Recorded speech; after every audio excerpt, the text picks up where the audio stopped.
வணக்கம். என்ன செய்தியை பார்க்க போறோம்னு கேட்டீங்கன்னா, அடித்து விரட்டிய திமுக, அசிங்கப்பட்ட பிரேமலதா விஜயகாந்த் அவர்கள்.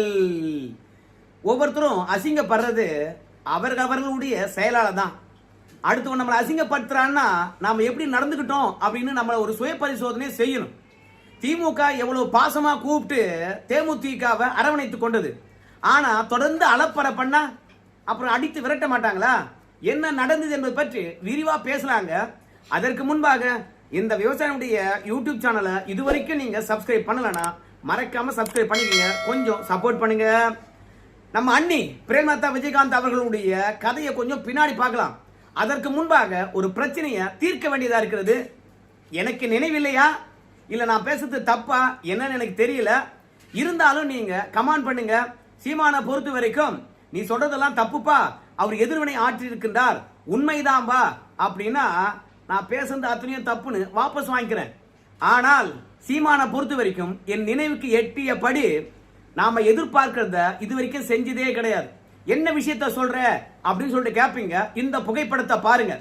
இந்த புகைப்படத்தில் இருப்பது சீமான் தான். நேத்து திருத்தணி கோயிலுக்கு போய் முருகனை வழிபட்டு விட்டு பிரச்சாரத்தை தொடங்கி இருக்கின்றார்.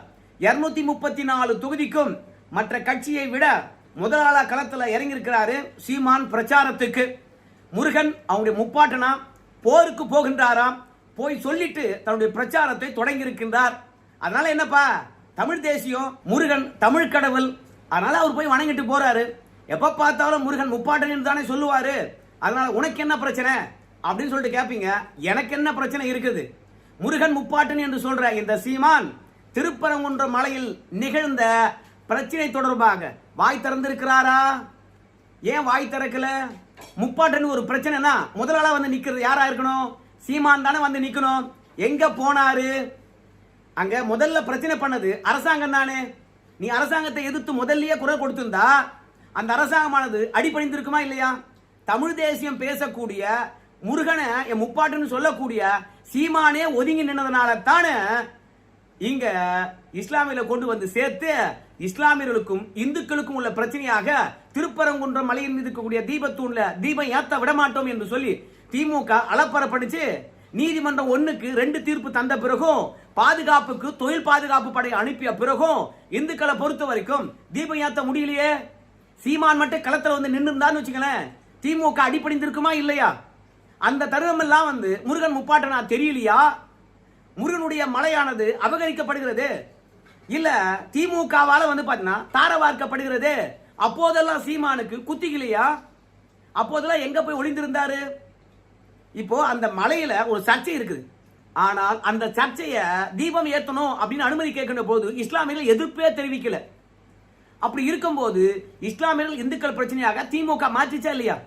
இப்படி இரு சமுதாய பிரச்சனையை மாற்றக்கூடிய திமுக அரசாங்கத்தையாவது குறைந்தபட்சம் கண்டித்தாரா? இப்ப மட்டும் முருகன் முப்பாட்டன் என்று சொல்லிட்டு மலையில போய் வணங்கி விட்டு வந்து பிரச்சாரத்தை தொடங்குறாரு. அந்த முப்பாட்டன் இவர் பின்னாடி நிப்பாரா? இவருக்கு வெற்றியை தருவாரா?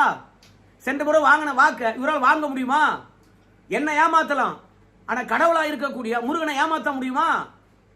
அடா, நம்ம தமிழ் தேசியம் தான் பேசுறோம், தமிழர் வாக்கையும் வாங்கணும்.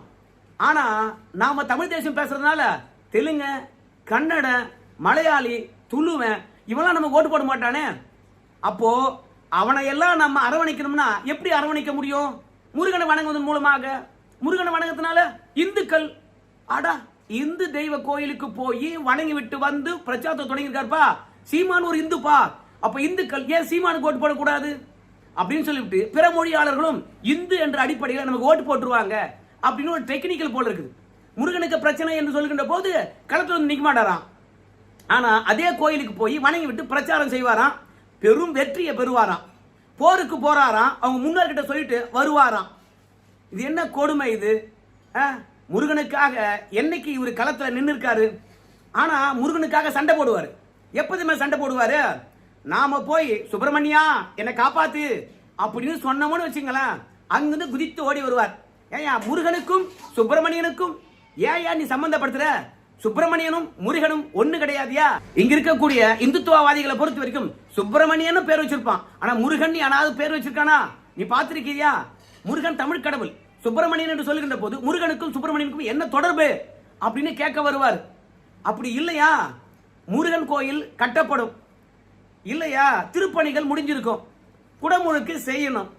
திடீர்னு சீமான் வருவாரு, இல்ல சீமானுடைய ஆதரவாளர்கள் வருவாங்க, வந்து ஏம்பா முருகன் கோயிலுக்கு குடமுழுக்கு தானே தமிழ்ல பண்ணு அப்படின்வாங்க.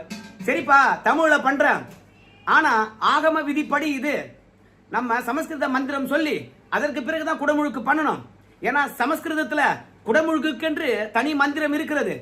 ஆனா தமிழ் கடவுளாகிய முருகனுக்கு தமிழ்ல குடமுழுக்கு பண்ணணும்னா குடமுழுக்குக்கென்று பிரத்யேக பாடல் இருந்தா ஒன்று சொல்லுப்பா, அதை சொல்லி குடமுழுக்கு பண்ணலாம் அப்படின்னு கேட்டா, ஏம்பா முருகன் தானே தமிழ்ல வாழ்த்தி பாடு, அதுவே குடமுழுக்கா இருக்காதா? நன்னீராட்டு என்கின்ற பொழுது தமிழ் கடவுளான முருகனுக்கு தமிழ் தான் பண்ணணும் அப்படின்னு சொல்லிட்டு வம்படி பண்ணுவாங்க. மொத்தத்துல மழை பறி போகின்ற போது ஒதுங்கி நிற்பாங்க.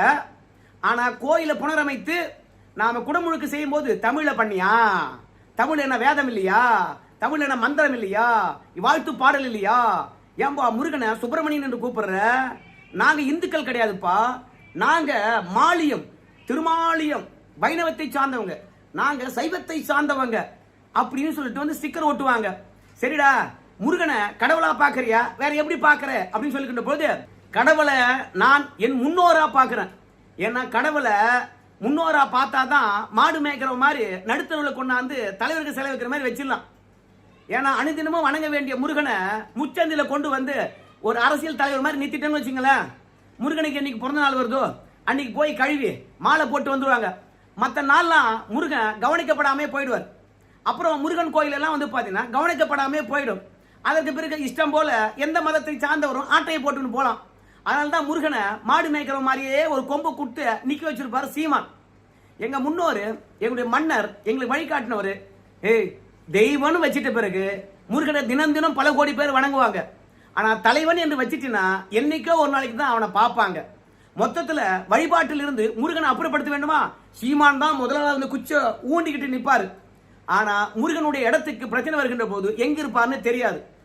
ஆனா எனக்கு தெரியாம இருக்கலாம், ஆனா சீமானுடைய செயல்பாடுகள் என்ன என்று சொல்லிட்டு, ஆனா கடவுளா இருக்கக்கூடிய முருகனுக்கு தெரியாதா? சீமான் உண்மையாகவே முருகனை முப்பாட்டனா ஏத்துக்கிட்டு வழி நடக்கிறானா, இல்ல இந்துக்கள் வாக்குகளை வாங்கணும் என்பதற்காக முருகன் கோயிலுக்கு போயிட்டு பூஜை போட்டு போறானா அப்படின்றது எனக்கு தெரியாம இருக்கலாம். ஆனா முருகனுக்கு தெரியும் இல்லையா?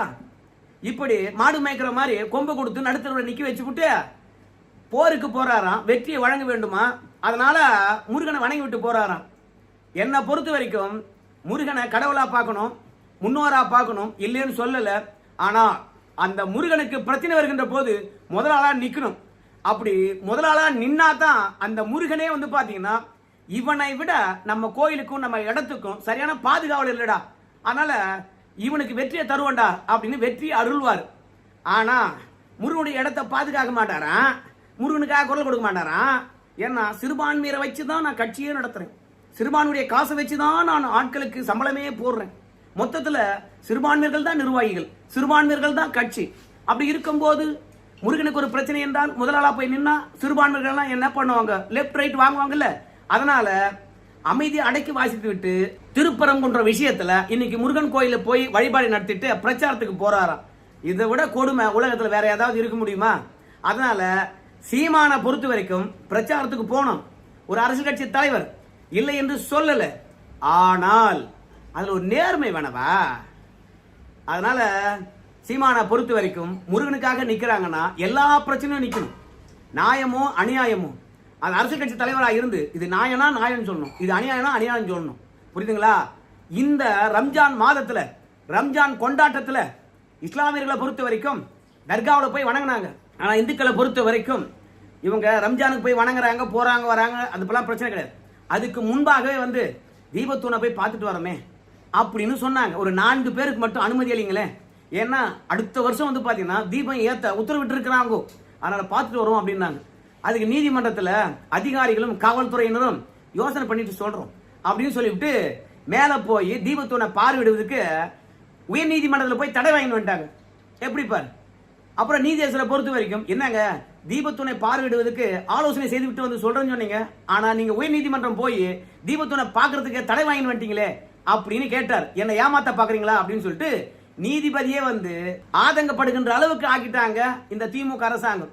ஸோ இந்துக்களை ஓரவஞ்சனு பார்க்கக்கூடிய இந்த திமுக அரசாங்கத்துக்கு எதிராக ஒரு குரல் கொடுத்திருப்பாரா? இந்த கோபம் தான் எனக்கு அதிகமா இருக்கு. சரிங்க, இந்த பிரேமலதா விஜயகாந்த் அவர்களை அடித்து விரட்டின விஷயத்த சொல்லவே இல்லையா அப்படின்னு சொல்லும் போது இந்த வீடியோ பார்த்துருவாங்க. அதற்கு பிறகு சுருக்கமாவே அந்த அம்மா பற்றி பேசி போடுறேன். நாங்க ஒரு வண்டி வாங்கி 1.5 வருஷத்துக்கு மேல ஆகுது. அதை ஏதோ திருப்பதிக்கு எடுத்துட்டு போனா அது இப்ப என்னமோ இப்பதான் வாங்குறோன்றாங்க. என்னையும் அப்ப என்ன ஒரு வண்டி வாங்குற தகுதி கூட கேப்டன் குடும்பத்துக்கு இல்லையா? நான் கேக்குறேன், ஒரு கார் வாங்குற தகுதி ஒரு கேப்டன் குடும்பத்துக்கு இல்லையா? அதனால குறை சொல்ற வாய் குறை சொல்லிக்கிட்டு தான் இருக்கும், கொலைக்கிற நாய் கொலைச்சுக்கிட்டு தான் இருக்கும். அவர்களுக்கெல்லாம் பதில் சொல்ல வேண்டிய அவசியம் தேமுதிகவுக்கோ எங்களுக்கோ கிடையாது என்பதை உறுதியாக நான் சொல்றேன். இந்த அம்மாவை பொறுத்து வரீங்க எவ்வளவு ஆணவம் பாத்தீங்களா? இந்த அம்மாவும் சரி அவங்க பையனும் சரி வாங்கி இருக்கின்ற கார் என்ன தெரியுமா? இந்த காரை பாருங்க, நல்லாவே தெரியுதா? லேண்ட் க்ரூசர் டிஃபெண்டர் எவ்வளவு தெரியுமா? 2 கோடி ரூபாய்க்கு மேலேயே இருக்கும். இந்த அம்மா இந்த கார் வாங்குறது பத்தியும் பிரச்சனை கிடையாது. அதே மாதிரி ஒரு கேப்டன் குடும்பத்தினால கார் வாங்க முடியாதா அப்படின்னு கேட்கறதும் தப்பு கிடையாது. அதுக்காக விமர்சனம் பண்றவங்களை நாய் மாதிரி குறைக்கிறாங்க அப்படின்னு சொல்றது தப்பு தான். ஏன்னா விமர்சனத்துக்கு அப்பாற்பட்டவங்க யாரும் கிடையாது. ஒன்று விமர்சனம் எழுகுதுன்னா முதல்ல உங்க பிள்ளைய பொறுத்த வரைக்கும் ஒரு 3 மாசத்துக்கு முன்பாக மாநாட்டில் பேசினார். எங்ககிட்ட டொயோட்டா ஸ்பார்ச்சுனர் என்ன ஒரு கார் தான் இருக்குது அப்படின்னாரு. ஆனால் இங்கே லேண்ட் க்ரூசர் இருக்குது. அப்போ இந்த காருலாம் ஏற்கனவே 1.5 வருஷத்துக்கு முன்னாடி நீங்க வாங்கியிருக்கீங்க. உங்க வீட்டில் இதெல்லாம் இருந்திருக்குது. உங்க பிள்ளைய பொறுத்த வரைக்கும் பேரம் பேசுறீங்கன்னு சொல்றீங்க. எங்க வீட்டில் ஒரே ஒரு இனோவா தான் இருக்குது அப்படின்னு சொன்னாரா இல்லையா? அப்போ யாரை ஏமாத்துற? உங்க தொண்டர்களை ஏமாத்துறா இல்லையா? இல்ல உங்களை பற்றி தெரிஞ்சவங்க கிட்ட போய் நீ பொய் சொன்னீங்கன்னா அவங்க கலாய்க்க மாட்டாங்க. நீ பேரம் பேசிக்கோ, பணம் வாங்கிக்கோ, காரு வாங்கிக்கோ, இல்லைன்னு சொல்ல. ஆனா பொதுத்தளத்துல வந்து பொய் சொல்லாது. ஏன்னா இன்னைக்கு சோசியல் மீடியா வந்து பாத்தீங்கன்னா ஏகப்பட்டவை இருக்குது. நீங்க எதை பொய்யா சொல்றீங்களோ அது அரை நிமிடத்திலேயே அம்பலமாயிடும். அந்த மாதிரி தான் அசிங்கப்பட்டு நிக்கிறாங்க இந்த கார் விஷயத்துல இந்த பிரேமலதா விஜயகாந்த் அவர்கள். எங்க மீது ஊழல் புகார் சொல்ல முடியாது, எங்க மீது நில விவரிப்பு புகார் சொல்ல முடியாது, எங்க மீது கிரைனேட் ஊழல் சொல்ல முடியாது. அதனால பேரம் பேசுறாங்க, பெட்டி வாங்குறாங்க அப்படின்னு தான் சொல்ல முடியும் அப்படிங்கிறாங்க. நீ செய்யறது தானே சொல்ல முடியும். அது மட்டும் இல்ல, இந்த அம்மாக்கு என்ன செல்வாக்கு இருக்குன்னு தெரியல. நேரா திமுக கிட்ட போயிட்டு இந்த அம்மா பொறுத்த வரைக்கும் என்னங்க 10 தொகுதி கேட்டேன் கொடுக்க மாட்டீங்களா அப்படின்னு சொல்லிட்டு கேட்டிருக்காங்க. ஏமா நான் கூப்பிடுற இன்னைக்கு வா போ அப்படின்னு சொல்லிட்டு அறிவாலயமானது அடித்து விரட்டி இருக்கிறது. ஏன்னா எல்லாருமே தொகுதியை குறைச்சிக்கிறாங்க. ஆனா பிரேமலதா விஜயகாந்த் மட்டும் அந்த இரட்டை இலக்க 10 தொகுதியில நிற்பாங்களாம், குறைச்சிக்கவே மாட்டாங்களாம். அதனால அறிவாலயத்தை பொறுத்த வரைக்கும் தொகுதி குறைத்து கொண்டால் நாம தொகுதி உடன்பாடு பற்றி பேசுவோம். இல்லைன்னா மேலவை எம்பி பதவி கொடுத்த பாரு, அதோட சரி நீங்க தனித்து கூட போட்டிட்டுங்க போங்க அப்படின்னாங்க. உடனடியா ஓடி வந்த பிரேமலதா விஜயகாந்த் அவர்கள் திமுக கூட்டணியில எல்லாரும் குறைச்சிக்கிறாங்க, அதனால நானும் குறைச்சிக்குவேன் அப்படின்னு சொல்லிவிட்டு சில தொகுதிகளை நானும் விட்டு கொடுக்க தயாரா இருக்கிறேன் அப்படின்னு இறங்கி வந்தாங்க. வீராப்பா பேசலாம் எடப்பாடி கிட்ட, ஏன்னா அந்த நாகரிகமா எல்லாத்தையும் கையாளுவார். ஆனா திமுக கிட்ட போய் அந்த நாகரிகத்தை எதிர்பார்க்க முடியுமா? அதனால விரட்டி அடிச்சாங்க. 10 தொகுதியை குச்சி அடிச்சுக்கிட்டு நின்ன உடனே 1/2% கூட வாக்கு கிடையாது. நீ வாங்கின அமௌண்ட்டே அதிகம். அதனால திமுக கடுப்பேறி போச்சு. தொகுதியை குறைச்சிக்கிட்டு தந்தா வா இல்லப்ப அப்படின்னு விரட்டி அடிச்சிருக்காங்க. ஸோ எனக்கு தெரிந்து பிரேமலதா விஜயகாந்த் அவர்களுக்கும் 5 தொகுதி தான் கொடுக்க போறாங்க. 10 கன்ஃபார்ம் பண்ணதுல 5 தான் கொடுக்க போறாங்க. அதுக்கப்புறம் தான் ஏன்டா இந்த கூட்டணிக்கு போனோம், கேப்டனை என்ன பாடுபடுத்தினாங்க, என்ன அசிங்கப்படுத்தினாங்க, என்ன கேவலப்படுத்தினாங்க. கேப்டன் இவங்களாலேயே மரணம் அடைந்தாரு. ஆனா அங்க போயிட்டு கேஷிக்காக நம்ம கண்ணியத்தை அடமான வச்சோம். கடைசியில 5 தொகுதி கொடுத்து நம்ம மானத்தை ஒட்டுமொத்தமா வாங்கிட்டாங்களே அப்படின்னு அன்னைக்கு தான் புலம்ப போறாங்க. ஜென்மத்துக்கு இதோட திமுக கூட போக கூடாது. நாமளும் தெலுங்கு, திமுகவும் தெலுங்கு, அங்க கை கோத்துக்கலாம் மனவாடுன்னு போனவங்களுக்கு மிகப்பெரிய அவமானம். 10 தொகுதி வந்து கேட்க உனக்கு என்ன துணிச்சல் இருக்குது அப்படின்னு கூப்பிடும் போது வா அப்படின்னு விரட்டி விட்டுருக்காங்க. ஸோ பிரேமலதா விஜயகாந்தை பொறுத்த வரைக்கும் எப்போதும் கண்ணியம் கிடையாது. இவங்க யார் மீது ஒன்றாலும் விமர்சனம் வைப்பாங்க, ஆனா அவங்க மீது விமர்சனம் வச்சா நாய் மாதிரி குறைப்பாங்களாம். இந்த திமிர்த்தனத்தினால தான் கேப்டன் இவங்களை ஒண்டியா விட்டு இறைவனிடம் போய் சேர்ந்துட்டார். சரி நண்பர்களே, இந்த வீடியோ தொடர்பாக உங்க கருத்து சொல்லுங்க. ஏதாவது தப்பா பேசினா நன்றி.